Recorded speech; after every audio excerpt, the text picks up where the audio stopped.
It is difficult to grasp what Antarctica truly is. This fantastic block of ice hanging beneath our globe, as vast as the United States and Europe combined. Today, we know all of Antarctica's contours, its reliefs, and the names of its locations. However, behind a small map in a schoolbook, do we truly know how many lives and how much suffering was paid to gain this knowledge? The 2nd of December 1912, a team of explorers set sail from Hobart, Tasmania, with the goal to venture deep into this icy wilderness of Antarctica. What followed stood as a testament to perseverance against unimaginable odds, pain, and unfortunate circumstances, making it one of the most haunting stories of polar exploration.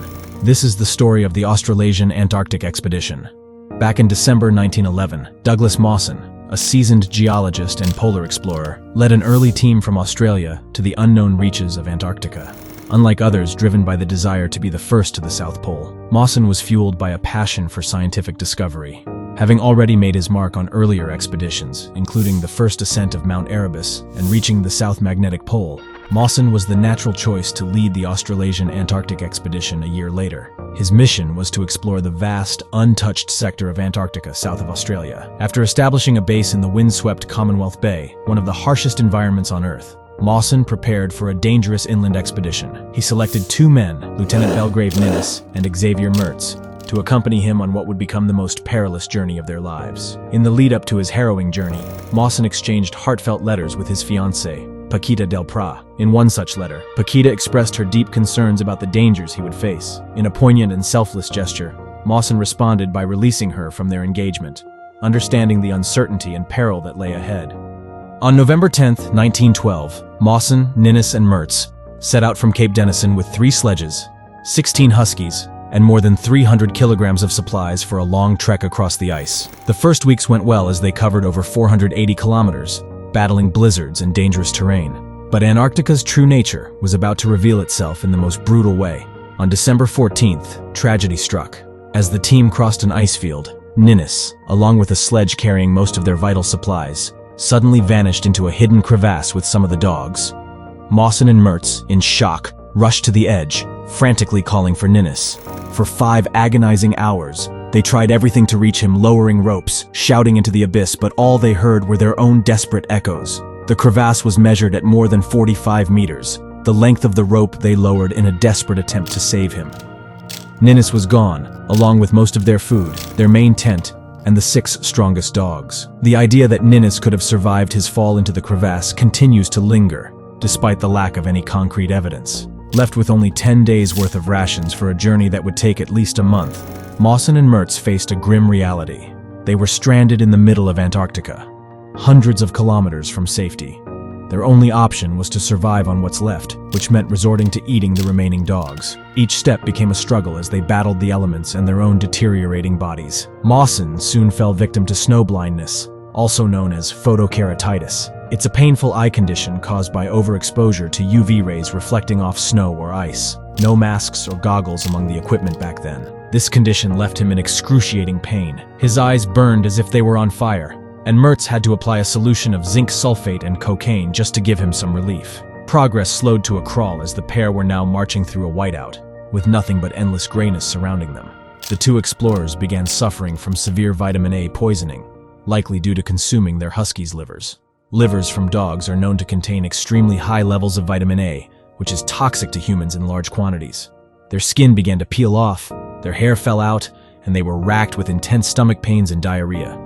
The Swiss ski expert Xavier Mertz, once strong and full of energy, was the most affected, and began to weaken increasingly. By December 30th, Mertz's condition had worsened dramatically. Mawson noted in his diary that Mertz was delirious, also suffering from severe frostbites, and had become too weak to move. On January 7, 1913, Mertz succumbed to his illness. His tragic death raises lingering questions. Was it an unavoidable consequence, or a grave misjudgment? Nevertheless, Mawson was left alone in the desolate expanse of Antarctica, at least 160 kilometers from the nearest human being. Despite being in terrible shape, Mawson refused to give up, thinking about the deadline. The return ship is planned to leave on the 15th of January. His body was deteriorating. His fingertips were frostbitten, his feet were rotting from the cold, and he was plagued by festering sores. Yet he pressed on, dragging himself forward across the ice, an extraordinary act of courage that leads to questions about his mental state during the final days of the expedition. Furthermore, the misfortune kept rolling in. We are already on January 17th, and Mawson fell suddenly into a crevasse.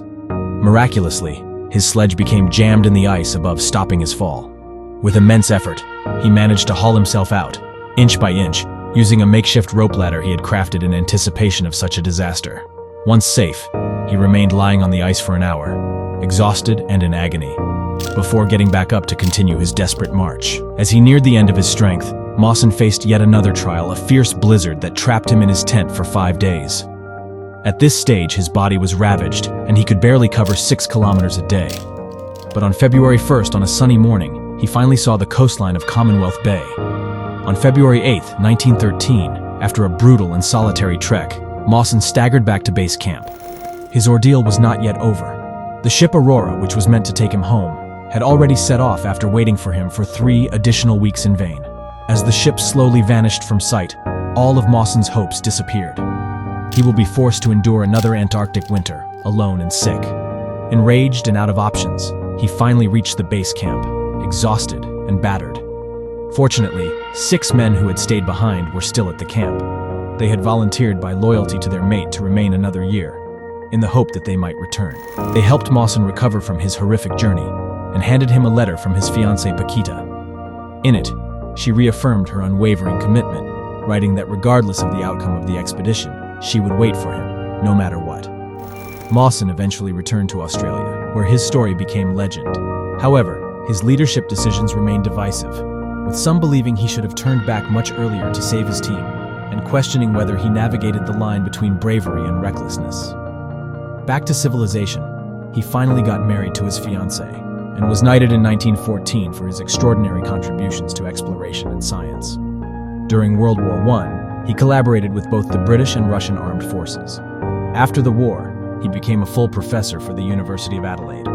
His legacy is so significant that his image was featured on Australia's $100 banknote from 1984 to 1996. The Australasian Antarctic expedition became famous worldwide for its achievements and hardship, and secured Mawson as one of the great figures of Antarctic exploration.